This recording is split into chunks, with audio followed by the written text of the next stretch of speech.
अब जब मैंने सिखाना शुरू किया तो पता नहीं मुझे ऐसा क्यों लगा कि अगर ये 6 महीने में मेरे को तो, मैं तो पागल था, मुझे तो सीखना है, मैं तो शौक था, अब ये बच्चा कैसे सीखेगा। तो मैंने उसके नोट्स ऐसे बनाए कि आज वो बच्चा एक ही दिन में सीखता है उसको। अब रागों की नॉलेज, उन्होंने कहते मुझे कुछ आता नहीं, कैसे, बोले कुछ नहीं, सुनता रहता हूँ ना, शौक है मुझे। तो शौक से जो राग बता सकता है कि चेंज हो गया, तो हम तो सीख रहे हैं शौक से। सही।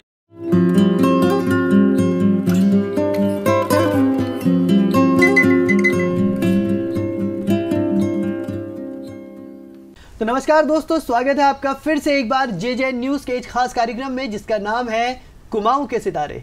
और इस कार्यक्रम में हम आपके लिए लेकर आते हैं ऐसे सितारे कुमाऊं के और उत्तराखंड के जो समाज को, हमारे युवा पीढ़ी को कुछ ना कुछ दे रहे हैं और जिन्होंने अपनी कला से कमाल मचाया हुआ है। तो आज इसी कड़ी में हमारे साथ स्टूडियो में मौजूद हैं अजय सरोहा जी।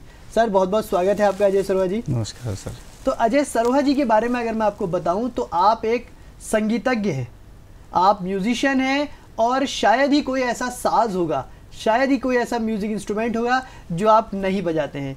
हर म्यूज़िक इंस्ट्रूमेंट में आपकी उंगलियां बहुत शान से चलती हैं और हर म्यूज़िक इंस्ट्रूमेंट आपके लिए बजाना एक तरह से बच्चों का खेल है। तो अजय सरोहा जी, आप एक म्यूजिशियन हैं और आप एक अध्यापक भी हैं साथ में जी। और आपकी जो जन्मभूमि है, जो आप जहाँ रहते हैं, होने को तो अजय सरोहा जी गाज़ियाबाद से हैं, लेकिन इन्होंने अपनी कर्म भूमि चुनी है कुमाऊं। अजय सरोहा जी, आप एक टीचर भी हैं और आप साथ साथ आप बच्चों को अलग से भी म्यूज़िक सिखाते हैं। तो आपने कुमाऊं के बच्चों को, हल्द्वानी के बच्चों को किस लिए चुना? कुमाऊं के बच्चों को, कुमाऊं में प्रतिभा ही ऐसी है सर। और मैं शुरुआत म्यूज़िक में कहें तो बहुत ही, जब सीखना शुरू किया तो उसके बाद हर इंसान आर्टिस्ट बनना चाहता है, कोई प्लेबैक सिंगर बनना चाहता है। हमने भी चाहा बनना, इंस्ट्रूमेंटल सब किया, बट एक पता नहीं, हम बड़ी मुश्किलों से सीखे तो हमें पता नहीं क्यों लगा कि अगर ऊपर लेवल पे तो अच्छे अच्छे म्यूजिशियन हैं ही, अगर कोई नीचे से टीचर बहुत अच्छा होगा तो वो उसका भी नाम हो सकता है। तो बच्चों को क्यों ना अच्छा ऐसा सिखाया जाए कि वो बच्चा ही। तो ये अजय सरोहा जी, आपकी शुरुआत कहाँ से हुई थी म्यूज़िक में? मेरी शुरुआत हुई सर, मैं बहुत छोटा था तो स्कूल में एक बच्चा ढोल बजाते हैं ना जो शादी बारात में, तो हम गवर्नमेंट स्कूल में पढ़ते थे, तो वो बच्चा टीन में बजा रहा था, टीन का स्कूल होता था हमारा, उस टीन में वो बजा रहा था। अच्छा। और फिर उससे मैंने कहा आप क्या करते हो, बोला मैं ढोल बजाता हूँ। उसकी बस धुन देख के और बहुत अच्छी लगी वो। फिर गाने में जितने भी जो बजता था इंस्ट्रूमेंट, जो साउंड बजता था, रिदम, जैसे ढोलक, तबला, वो पता नहीं ऑटोमेटिक एक गॉड गिफ्ट था कि वो बड़ा सुंदर लगता था। तो धीरे धीरे बजाना शुरू करा, तो वो बजाते बजाते फिर ढूंढा, फिर एक गुरु मिले और उसके बाद फिर मेरी शुरुआत फर्स्ट इंस्ट्रूमेंट, मतलब मैं ड्रमर बनना चाहता था तो मेरी ड्रम से हुई। अच्छा। और जैसे ही ड्रम मैंने सीखना शुरू करा तो घर की परिस्थितियाँ ऐसी नहीं थी कि हम उसको, अब ये भी हो गया कि इनकम सोर्स भी करी जाए। तो उसके साथ में उसी वक्त एक नया इंस्ट्रूमेंट आया, ऑक्टोपैड आ गया था मार्केट में और प्रोग्राम्स में वो होने लगा था शुरू। तब फिर वो ऑक्टोपैड से शुरुआत हो, ड्रम और फिर ऑक्टोपैड, उसके बाद फिर एक के बाद एक शौक़ इतना रहा। और मुझे शौक़ सीखने का आज तक है, मैं आज भी सीखता हूँ और इतना ही शौक़ मुझे सिखाने का है। मतलब मैं सिखाने में शौक़ से सिखाता हूँ, ऐसे नहीं कि मतलब वहाँ क्लास पूरी करनी है। बच्चे को शौक़ से सिखाएंगे, आधा इंटरेस्ट टीचर का और आधा बच्चे का मिल जाए तो प्रतिभा तो अपने आप निखर जाएगी। और टीचर का इंटरेस्ट आना तो बहुत ज़रूरी है, क्योंकि टीचर इंटरेस्ट लेगा तो बच्चा अपने आप इंटरेस्ट लेगा। टीचर बच्चे को सिखाने में जब इंटरेस्टेड होगा कि नहीं मुझे इसको निखारना है जी, तभी उसकी प्रतिभा, जो असली प्रतिभा है बच्चे की, वो बाहर निकलेगी। जी जी। आप सर, मैं बताना चाहूँगा कि आप गिटार बजाते हैं, आप ड्रम बजाते हैं, आप ऑक्टोपैड बजाते हैं, आप सिंथेसाइजर बजाते हैं, आप बेंजो बजाते हैं, आप पियानो बजाते हैं, आप कीबोर्ड, सिंथेसाइजर, पियानो एक्चुअली अलग लैंग्वेज है। आप हुड़का भी बजाते हैं, कुमाऊनी हुड़का वगैरह, ढोलक। कुमाऊनी में काफ़ी प्रोग्राम्स बच्चे मेरे जीते हैं, बाकी मुझे कुमाऊनी नहीं आती, लेकिन पार्टिसिपेंट्स जितने भी उत्तर लोकल फंक्शंस होते हैं, कल्चर प्रोग्राम्स होते हैं कुमाऊनी में, उसमें हमारे बच्चे पार्टिसिपेट करते हैं, जीतते हैं, उनको सिखाया जाता है।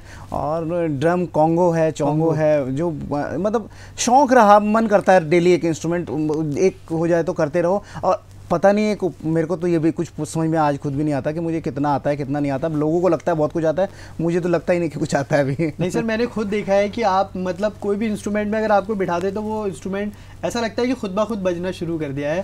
तो ये अभी अजय सरोहा जी से हम बातचीत जारी रखेंगे। पहले आपको दिखाते हैं अजय सरोहा जी के उन स्टूडेंट्स को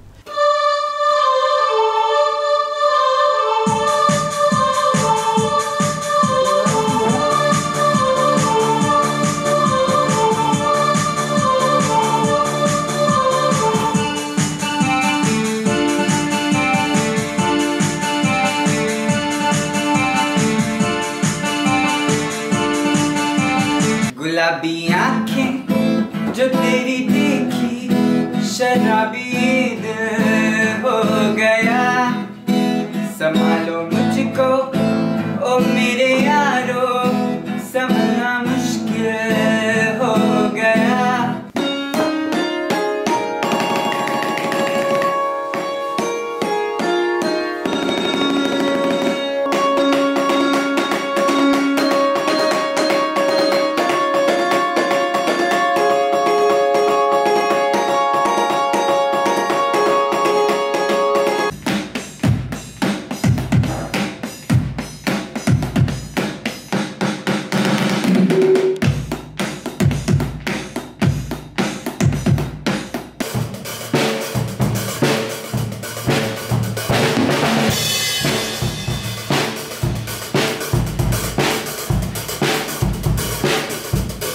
तो सर हमने देखा कि आपके जो बच्चे हैं सिखाए हुए वो मतलब बिल्कुल वो प्रोफेशनल आर्टिस्ट जो होते हैं उनकी तरह बजा रहे हैं, चाहे वो सिंथेसाइजर हो, कीबोर्ड हो या वो ड्रम है। ऑक्टोपैड वाला बच्चा तो ऑक्टोपैड इंस्ट्रूमेंट अपने में मतलब उसके अंदर सारे साउंड होते हैं, और गिटार वाला बच्चा हमने देखा कि मतलब आपके सिखाए हुए बच्चे इतने प्रतिभावान हैं, तो इसके लिए ज़रूरी है कि जो गुरु है वो ज़्यादा प्रतिभावान हो।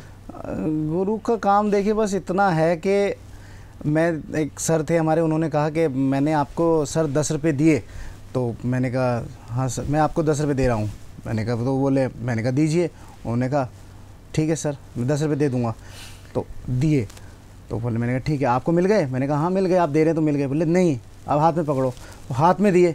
बोले अभी मिल गए? बोले नहीं अभी तो आधा में नोट मेरे हाथ में, आधा आपके हाथ में है। जब पूरा मेरे हाथ में आया बोले अब बोलो मिल गए। तो बोले ऐसा ऐसा सिखाओ, तो ऐसा सिखाओ। तो उनकी एक बात बड़ी अच्छी लगी, और कि मतलब देना ही नहीं काफ़ी है, उसको आया कि नहीं आया पूरी तो गुरु का काम इतना है। बाकी जो बच्चे इंटरेस्ट लेते हैं फिर उनकी मेहनत भी बहुत कुछ कर दी है। परिवार का कितना सपोर्ट रहा आपको म्यूजिक फील्ड में जाने के लिए? परिवार का सपोर्ट तो सर क्या करेगा, परिवार के पास कुछ था ही नहीं सपोर्ट करने के लिए। बस इतना था जो आपसे हो सकता है खुद कर लो, हमारे पास तो पैसा ही नहीं है। तो मैं ड्रम्स सीखने गया था और वहाँ ड्रम उसी दिन आया था। ये मुझे 6 महीने बाद पता लगा कि सर को भी नहीं आता।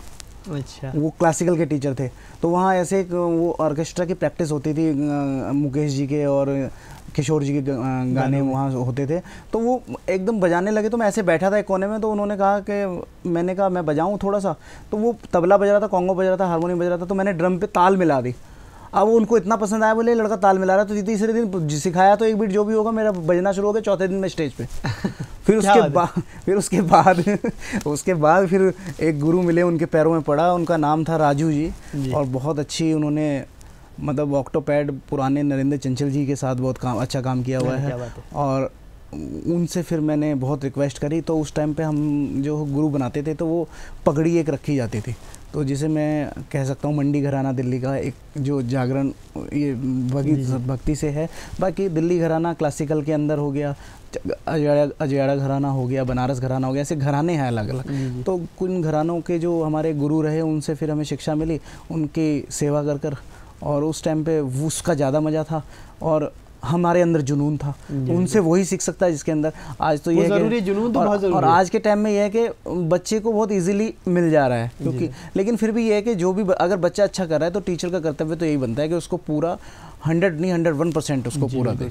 और आप आज बच्चों को उस चीज़ को सिखा रहे हैं, वो भी इस तरह से कि वो प्रोफेशनली उसको प्ले कर रहे हैं। और सर, तो सर आप बधाई की बात एक बात और कहना चाहूँगा, ये इंस्ट्रूमेंट जब हमारे सर सिखाते थे कोई भी, उतना डिफ़िकल्ट होता था। मतलब हमें वो सीखने में शायद 6-6 महीने एक बीट में लगे होंगे। कोई उसकी नोटिशंस नहीं होती थी, उन्होंने बता दिया ऑक्टोपैड हो चाहे ड्रम हो, अभी उनका सिखाने का तरीका चाहे वो। अब जब मैंने सिखाना शुरू किया तो पता नहीं मुझे ऐसा क्यों लगा कि अगर ये 6 महीने में मेरे को तो, मैं तो पागल था, मुझे तो सीखना है, मैं तो शौक था, अब ये बच्चा कैसे सीखेगा। तो मैंने उसके नोट्स ऐसे बनाए कि आज वो बच्चा एक ही दिन में सीखता है उसको, जो मैं 6 महीने में सीखता हूँ। वो एक बीट एक दिन में सीख लेगा। अब उसकी प्रैक्टिस है, फिर उसको कितने दिन में करे, लेकिन उसको समझ में एक ही दिन में आ जाएगा, जो मैं 6 महीने तक समझ में नहीं आता था। क्या बात है सर। तो ये आपने मतलब एक जो आपने सीखा, जिस तरह से कठिनाइयों से आपने सीखा, अपने स्टूडेंट्स के लिए आपने उसको सरल बना दिया, चीज़ों को ईजी बना दिया। तो ये तो बहुत अच्छी बात है सर आपकी। और सर स्कूल्स में मतलब जो अब जैसे आप अभी स्कूल में अध्यापक हैं, एक तो आपने सीखा कि आपने चलो शौक में आपने सब सीखे, अध्यापन की तरफ कैसे आपका रुझान हुआ? अध्यापन की तरफ इसीलिए आया कि हम सब चाहते हैं प्लेबैक सिंगर, अच्छा इंस्ट्रूमेंटल बनना। मैं अच्छा बजा सकता था, रिकॉर्डिंग में मैंने आकाशवाणी में बजाया है दिल्ली के अंदर, और काफ़ी स्टूडियोज़ में भी बजाया है, और बहुत अच्छे अच्छे प्रोग्राम्स में बजाया, फिर गाया भी है। मतलब जो इंस्ट्रूमेंट में अच्छे प्रोफेशनल सीखता गया उसका फिर एज ए प्रोफेशनल यूज़ भी करते गए। बट यही आया दिमाग में, अगर नीचे के लेवल पे, टीचिंग लेवल पे अगर देखा जाए तो बहुत कम टीचर हैं कि जो ऐसा तैयार कर पाएँ कि बच्चा बहुत आगे तक जाए, और उसमें बड़ी प्रॉब्लम होती है। तो कुछ मेरा एक यहाँ रामपुर रोड पर CMT कॉलोनी में एक इंस्टीट्यूट है, जहाँ बच्चा अगर फ़ीस नहीं दे पाता, अगर बच्चा अच्छा है और वो सीखने लायक है, तो वहाँ मुझे फ़ीस की ज़रूरत नहीं, वो मैं सिखाता हूँ उनको, 1 घंटा वहाँ देता हूँ, और बाकी फिर जो बच्चा सीखता है और जैसे भी सीखता है, वो मैं चाहता हूँ कि बच्चा, मतलब वहाँ नाम कमाने से मैं चाहता था कि मेरा स्टूडेंट के नाम से मैं जाना जाऊँ। क्या बात है, उनको ये आपको पहचान मिलेगी। हाँ, अजय सरोहा जी का स्टूडेंट। हाँ, बस ये भी मेरा एक शौक़ है। तो अजय सरोहा जी ने जैसे बताया कि उन्होंने किस तरह से शौक के चलते इंस्ट्रूमेंट बजाने सीखे, और अभी हमने देखा अजय सरोहा जी के स्टूडेंट्स, वो बच्चे जो आपसे सीखते हैं। और चलिए अब आपको दिखाते हैं अजय सरोहा जी के सुरों का जादू, कि किस तरह से आप इंस्ट्रूमेंट को बिल्कुल पानी की तरह और बहुत ही सुरीली तरीके से, जिसका मन करता है कि हम सुनते रहे। आइए देखते हैं अजय सरोहा जी के ये क्लिपिंग्स।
सर जैसे हमने देखा कि आप हर इंस्ट्रूमेंट मतलब ऐसे बजा रहे थे जैसे आपके लिए वो एक खेल है, और हम अगर या कोई आम आदमी अगर उस इंस्ट्रूमेंट को अगर बजाना है तो थोड़ी देर बजाए तो कहता है यार ये कैसे बजेगा। तो सर ये तो मतलब कमाल बात है। नहीं सर, ऐसा नहीं है, और ये आपका बड़प्पन है। देखिए, शौक़ है, शौक़ कुछ भी करा सकता है। हमने ऐसे ऐसे लोगों से मिले कि वो उन्होंने कभी नहीं गाया, उन्होंने कभी गाया ही नहीं, लेकिन जब सुनाया तो मतलब हमारे कान में सुर पड़े, तो बहुत अच्छा गा रहे, कैसे बोले, शौक़ था। तो शौक़ में ऐसी चीज़, एक प्रोग्राम पे मैं बजा रहा था, प्रपन्नाचार्य जी के भागवत था MP के अंदर। तो जब हमने बजाया, वहाँ से एक ऑडियंस से, एक संगत से एक पर्सन उठ के आए और बोले, सर बुरा मत मानिएगा, मुझे कुछ बजाना नहीं आता, कुछ गाना नहीं आता, पर एक प्रॉब्लम लगी। बोले क्या? बोले ये आपने एक राग को दूसरे राग में इसको चेंज कर दिया था। अब रागों की नॉलेज, उन्होंने कहते मुझे कुछ आता नहीं। कैसे? बोले कुछ नहीं, सुनता रहता हूँ ना, शौक़ है मुझे। तो शौक़ से जो राग बता सकता है कि चेंज हो गया, तो हम तो सीख रहे हैं शौक़ से। सर ये भी प्रतिभा है, ये भी मतलब सुन के जो राग बता दे रहे हैं। अगर वो इतना बता सकते हैं तो फिर हम शौक़ अगर रखते हैं म्यूजिक सीखने का, हम सीख नहीं पाए तो फिर कोई फायदा नहीं। सर हमने तो देखा, आपने मतलब चाहे आपने ड्रम बजाया हो उसी वेरिएशन के साथ, उसके बाद ऑक्टोपैड बजाया आपने तो उसकी बिल्कुल अलग, और आपने कीबोर्ड बजाया। मतलब हमने देखा है कि नॉर्मली एक इंसान किसी एक चीज़ में बिल्कुल पारंगत होता है, या तो गिटार बजाएगा या कीबोर्ड बजाएगा, लेकिन आप तो लगभग मुझे ऐसा लग रहा है कि सारे ही इंस्ट्रूमेंट आपके अपने हैं। सर मैं तो म्यूज़िक से बहुत प्यार करता हूँ, और म्यूज़िक इंस्ट्रूमेंट को ही सरस्वती मानता हूँ। मतलब वो उसको गिरा हुआ नहीं देख सकता। मेरे बच्चे भी ऐसे हैं, अगर स्कूल हो चाहे कहीं भी होगा, वो इंस्ट्रूमेंट कुछ उसका कोई अगर कुछ नट लूज़ है या कुछ उसका पार्ट गिरा हुआ है, तो उसको उठा के ऐसे रखेंगे जैसे एक मूर्ति को रख रहे हैं। एक चीज़ आज भी है, आज मतलब देखिए, हम बच्चे को अच्छा सिखाएंगे ना, तो बच्चा अपने आप इज्जत करेगा, और जब वो हमारी करेगा, फिर जो हम उससे बोलेंगे वो उसकी इज्जत करेगा। तो हमें सिखाना ही उसको ये है, उसके साथ बस उसका इतना ही लालच उससे करना है कि बस ये जिस चीज़ को बजा रहा है, जिस चीज़ को चाहे वो कुछ भी कर रहा है, उसकी इज्जत करे। इज्जत करेगा तो उसको उसी को ज़्यादा आएगी। नेशनल लेवल पे आपने बहुत से कार्यक्रम करे होंगे। नेशनल लेवल पे सर आपका अपने कुमाऊँ से ही हम स्कूल को, कुमाऊँ को ही हमने रिप्रेजेंट किया है नेशनल लेवल पे, और क्लासिकल सिंगिंग के अंदर ग्रुप और सोलो में नेशनल लेवल पे हम गए हैं यहाँ से पूरा। तो जो यहाँ से डिस्ट्रिक्ट जीतता है वो स्टेट, और स्टेट जीतने के बाद नेशनल लेवल तक बच्चे जाते हैं। तो हमारे स्कूल के केवीएम स्कूल के बच्चे उसमें गए हैं नेशनल तक। जी, नेशनल के केवीएम स्कूल ही नेशनल गया है यहाँ से। और हम भी इसी तरह से हर हफ्ते कुमाऊं के सितारे में आपके लिए लेकर आएंगे ऐसे ही बिल्कुल नगीने जो समाज के लिए कुछ ना कुछ दे रहे हैं, चाहे वो अपनी कला से हो, चाहे वो अपनी शिक्षा से हो, हर तरीके से समाज को अच्छा बनाने की कोशिश कर रहे हैं। तो आज थे हमारे साथ अजय सरोया जी। अगले एपिसोड में आपसे फिर मुलाकात होगी, तब तक आप बने रहिए JJ न्यूज़ के साथ। नमस्कार।